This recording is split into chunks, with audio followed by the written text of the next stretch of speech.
Hello बच्चों, आप सब कैसे हो। आज हम लोग JCERT कक्षा अष्टम गणित विषय से प्रायोगिक ज्यामिति अध्याय 13.5 प्रश्नावली 13.5 में के प्रश्नों का हल करेंगे। यहाँ हम लोग देख रहे हैं कि एक नंबर में दिया गया है निम्नलिखित आकृतियों की रचना कीजिए। तो इसमें एक नंबर में है एक वर्ग ABCD जिसमें BC बराबर 6 सेंटीमीटर है। तो सबसे पहले हम लोग जानते हैं कि एक वर्ग का यह गुण है कि उसके सभी भुजाएं आपस में बराबर होती है, ठीक है। और इसमें प्रत्येक कोण का माप 90 डिग्री यानी कि एक समकोण होता है, ठीक है। तो मैंने हर एक कोण का माप 90 डिग्री करके होता है। तो सबसे पहले हम लोग स्केल की सहायता से एक जो है वो 6 सेंटीमीटर का माप कर लेते हैं। तो इसके लिए हम लोग स्केल को बैठाते हैं और इस प्रकार से यहाँ से कर लेते हैं 6 सेंटीमीटर का एक माप कर लेते हैं और इसे मिला देते हैं, ठीक है। तो इस प्रकार से हमने कर लिया और इसका नाम हम लोग दे देते हैं A और B, ठीक है। यहाँ से यहाँ तक ये 6 सेंटीमीटर है। अब जो है इन दोनों बिंदुओं पर जो कोण बनेंगे वो जो है 90 डिग्री का होगा, अर्थात समकोण होगा। आप जो है हम चांद की सहायता से बना रहे हैं, आप कंपास की सहायता से बना सकते हैं। तो हम यहाँ पर 90 डिग्री के लिए एक बिंदु दे दिए, आप देख रहे हैं। और फिर इधर भी जो है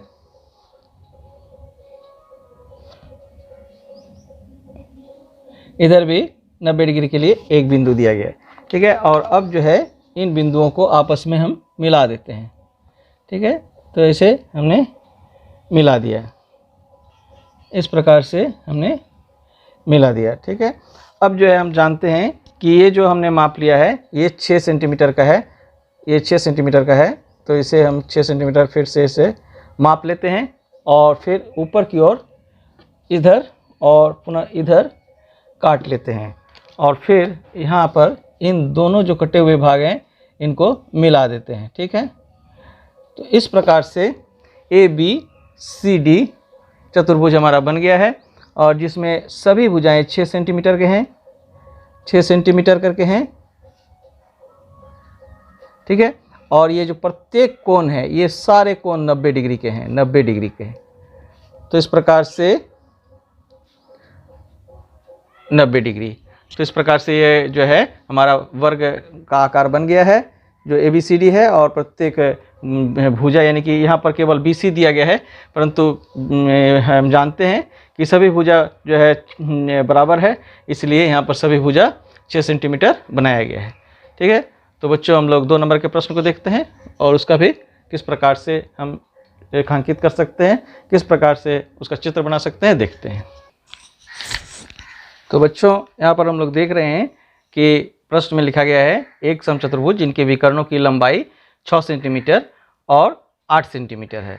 तो इसे हमें बनाना है। इसके लिए हम लोग को क्या करना होगा, सबसे पहले इनके जो विकर्ण दिए गए हैं इनमें से किसी एक विकर्ण का माप हम पहले चाप की सहायता से या जो है हमारे स्केल की सहायता से कर लेते हैं। तो बच्चों हम लोग सबसे पहले एक भुजा यहाँ जो है खींचते हैं जिसकी लंबाई होनी चाहिए 8 सेंटीमीटर, ठीक है। तो यहाँ हम लोग इस भुजा की लंबाई 8 सेंटीमीटर हमने खींच लिया और इसका नाम दे देते हैं A और C, ठीक है। तो आप देख सकते हैं A और C हो गया और इसके माप हैं कितने, 8 सेंटीमीटर। तो इसका ठीक आधा हमको फिर से लेना है। तो आप देख सकते हैं यहाँ पर हमने जिसका आधा माप है वो होता है कितना, आधा माप होता है 4। तो हम लोग यहाँ पर देख लेते हैं कि ये आधा हो रहा है कि नहीं, ये ठीक आधा है। तो इस जगह पर एक निशान बैठाते हैं और अब जो है ठीक इसी बिंदु पर हम चांद को रखते हैं। अब इस बिंदु पर चांद को रखकर इस सीधी रेखा को हम इस प्रकार से ऊपर की ओर इसमें एक बिंदु देते हैं तो ये लंबवत हो गया। अब फिर ठीक इसी प्रकार से यहाँ पर रखकर नीचे की ओर भी 90 डिग्री में एक बिंदु देते हैं, ठीक है। ये देखें यहाँ पर भी एक बिंदु हमने डाल दिया है और इन दोनों बिंदुओं को हम पहले मिला देंगे। ठीक है, इन दोनों बिंदुओं को पहले मिला देंगे। तो इस प्रकार से इधर भी 4 सेंटीमीटर का एक रेखा बन गया है और इधर भी 4 सेंटीमीटर का। तो कुल AC की लंबाई है 8 सेंटीमीटर और यहाँ अगर हम O लिख देते हैं तो AO की माप हो गया 4 सेंटीमीटर और OC का माप हो गया 4 सेंटीमीटर। और चूँकि दिया है कि इसकी एक भुजा जो है वो हम देखे हैं कि दिया गया है 6 सेंटीमीटर का भी है। तो इधर हम 3 सेंटीमीटर माप लेते हैं और इधर 3 सेंटीमीटर। तो इसके लिए हमें जो है क्या करना है, इसका पहले 3 सेंटीमीटर का एक माप लेना है। तो हम ले लेते हैं यहाँ से बैठाकर। तो इस प्रकार से अब देखें कि यहाँ पर बैठा के हमने 3 सेंटीमीटर माप लिया है और यहाँ से ऐसे इस तरह से काट देते हैं। ठीक है, इधर भी काट देते हैं और इधर भी काट देते हैं। अब इन्हें जो इन बिंदुओं को यहाँ पर एक बिंदु दे देते हैं और यहाँ पर हमें इन्हें अब जो है इसे हमें मिला देना है। ठीक है, इन्हें मिला देना है। इस प्रकार से आप देख रहे हैं कि हमने इसे मिला दिया है। फिर इधर भी आपको मिलान करना है। ठीक है, एकदम सही से मिलान करना होगा और फिर इधर भी आपको मिलान कर देना है। ठीक है, तो इस प्रकार से इसका नाम हम दे देते हैं B और ये D। ठीक है, तो ABCD एक चतुर्भुज बन गए जिसमें जो है यहाँ पर हम 3 सेंटीमीटर लिख देते हैं, यहाँ भी 3 सेंटीमीटर लिख देते हैं, जिसमें विकर्णों की लंबाई 6 सेंटीमीटर हो गया, एक 8 सेंटीमीटर और एक जो है 6 सेंटीमीटर हो गए हैं। तो इस प्रकार से ये एक समचतुर्भुज है जिनमें आमने सामने की भुजाएं जो है आपस में बराबर और समांतर है। तो इस प्रकार से प्रश्न 2 का भी हमारा हल हो गया है। अब हम लोग प्रश्न 3 को देखेंगे और उसका हल करेंगे। तो बच्चों यहाँ पर 3 नंबर का प्रश्न दिया गया है, एक आयत जिसकी आसन्न भुजाएं 4 सेंटीमीटर और 7 सेंटीमीटर है। तो हमें सबसे पहले आयत का गुण पता होना चाहिए। आयत का गुण यह बताता है कि इसमें जो है आमने सामने की भुजाएं जो है आपस में बराबर और समानांतर होती है। तो और उसमें जो है प्रत्येक कोण का माप 90 डिग्री के बराबर होता है। तो यहाँ पर जो हम देख रहे हैं कि 2 भुजा जो है उसका माप होना चाहिए 4 सेंटीमीटर और 2 भुजा जिसके माप होना चाहिए 7 सेंटीमीटर। तो जो सबसे बड़ी भुजा है हम सबसे पहले उसे यहाँ पर स्केल की सहायता से काट लेते हैं, एक माप बना लेते हैं और फिर उसे हम लोग करते हैं। ठीक है, तो यहाँ पर हम लोग देखते हैं कि स्केल की सहायता से हमने 7 सेंटीमीटर का 7 सेंटीमीटर का एक रेखा खींच लिया है और इसका नाम हम दे देते हैं A और ये B। और जैसा कि हम जानते हैं कि दोनों ओर 90 डिग्री का कोण होना चाहिए, तो हम इसे चांद की सहायता से 90 डिग्री का कोण बना लेते हैं। तो आप चाप की सहायता से भी इसे बना सकते हैं। ठीक है, तो हम यहाँ पर बना लिए 90 डिग्री का कोण और फिर आपको ख्याल रखना है कि चांद को बैठाते समय ये रेखा जो है इसके साथ में मिलना चाहिए। ठीक है, इस प्रकार से बना लिए और अब स्केल की सहायता से हम इन बिंदुओं को मिला देंगे। ठीक है, इस प्रकार से इन बिंदुओं को हम मिला देते हैं पहले। तो यहाँ जो है ये 90 डिग्री का कोण हो गया है, यानी कि एक समकोण हो गया है। अब जो है हम 4 सेंटीमीटर दोनों तरफ काट लेंगे। तो हमें जो है इसके लिए चाप की बराबर जो है ज़रूरत होगी। तो इसके लिए हम 4 सेंटीमीटर माप करते हैं, 1 2 3 और ये 4। देखें कि आप 4 सेंटीमीटर का ये माप है, आप देख सकते हैं। तो इस प्रकार से आप इधर भी बैठाकर इसे काट दें और फिर इधर भी बैठाकर इसको काट दें और फिर इन दोनों बिंदुओं को आप स्केल की सहायता से अच्छी तरह से मिला दें।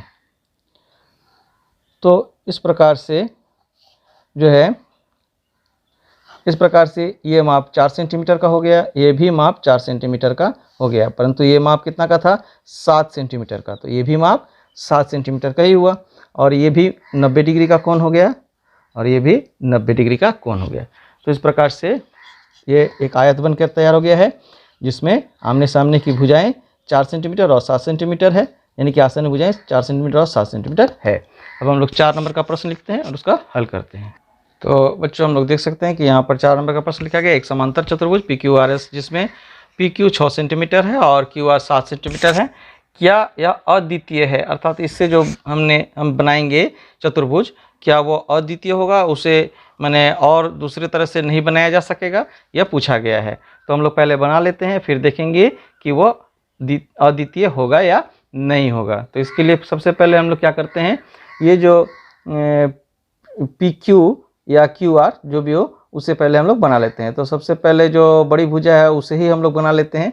QR जो है 7 सेंटीमीटर का है, उसे हम लोग बना लेते हैं। तो ठीक है, बनाते हैं। तो बच्चों यहाँ पर हम लोग सबसे पहले स्केल में माप कर लेते हैं। 7 सेंटीमीटर का एक माप ऐसे हमने माप लिया, ठीक है, और इस प्रकार से ये माप हो गया 7 सेंटीमीटर, ठीक है। अब जो है इधर हमें PQ जो है 6 सेंटीमीटर हम देख रहे हैं, तो यानी कि ये हमें ये Q है और ये R है, और इस तरफ जो है हमें एक माप करना है जिसका माप जो है वो 6 सेंटीमीटर होगा। तो चूँकि ये जो है समांतर चतुर्भुज है, इसलिए हम जानते हैं कि इसमें आमने सामने की भुजा समांतर होती है। तो इसके लिए हम क्या करेंगे, इधर का भुजा जो दिया गया है पहले उसको 6 सेंटीमीटर बना लेते हैं, ठीक है। तो इस प्रकार से हमने 6 सेंटीमीटर माप लिया और सब इसे इस प्रकार से आप देखते हैं कि इसे काट लिए। चूँकि इसमें आमने सामने का दोनों भुजा बराबर होनी चाहिए, इसलिए इधर भी यह 6 सेंटीमीटर काट लिया, ठीक है। अब जो है हम 6 सेंटीमीटर इसे काट लिए हैं और यहाँ से इसे हम मिलाएंगे, ठीक है। परंतु हमें यहाँ पर जो हम देख रहे हैं कि ये 7 सेंटीमीटर है, तो यहाँ से यहाँ तक भी हमें इसके ठीक ऑपोजिट में जो है इसके समानांतर जो रेखा बनेगी उसका माप भी 7 सेंटीमीटर होना चाहिए। तो हमें स्केल की सहायता से किसी भी इस यहाँ पर जो है 7 सेंटीमीटर का एक माप कर लेना है, ठीक है। तो सबसे पहले हम क्या करते हैं कि यहाँ पर हम लोग 7 सेंटीमीटर का माप कर लेते हैं, और ऐसे मैंने आप देखिए कि आपको दिखाई पड़ रहा होगा कि इस प्रकार से माप के आप किसी भी बिंदु से ऐसे काट लीजिए, ठीक है। इस प्रकार से काट लिए और अब जो है आप आसानी से इन बिंदुओं को मिला दीजिए, देखिए, और ऐसे आप इन बिंदुओं को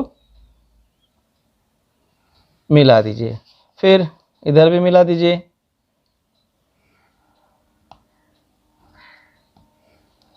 इस प्रकार से आसानी से मिला दिए गए और यहाँ नाम दे दिए PQ, QR, यहाँ PQR और S। ये 7 सेंटीमीटर है तो ये भी 7 सेंटीमीटर हुआ, और ये 6 सेंटीमीटर है और ये 6 सेंटीमीटर है, और ये जो है 90 डिग्री का कोण है।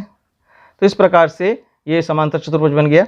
तो बच्चों हम जो है ये पूछ रहा है कि क्या ये अद्वितीय है, तो ये अद्वितीय नहीं है, क्योंकि ये जो हमने इस तरह से खींचा तो इसे ऐसे भी खींचा जा सकता है। मान लेते हैं कि एक बिंदु यहाँ पर हम रखते हैं, तो यहाँ पर बैठा कर हम इधर से काट सकते हैं, फिर इधर से भी काट सकते हैं, और फिर इसे हम मिला सकते हैं इस प्रकार से मिला सकते हैं, ठीक है। तो इस प्रकार से अगर हम मिला देंगे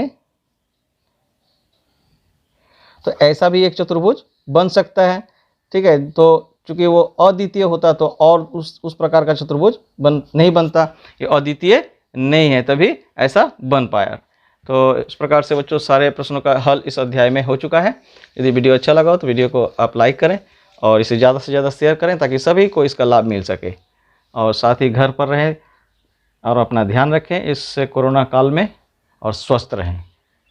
तो आज यहीं तक, अगले वीडियो में मिलेंगे 14.1, जिसमें क्षेत्रमिति के सवालों का हम लोग समाधान करेंगे। तो बहुत बहुत धन्यवाद वीडियो देखने के लिए।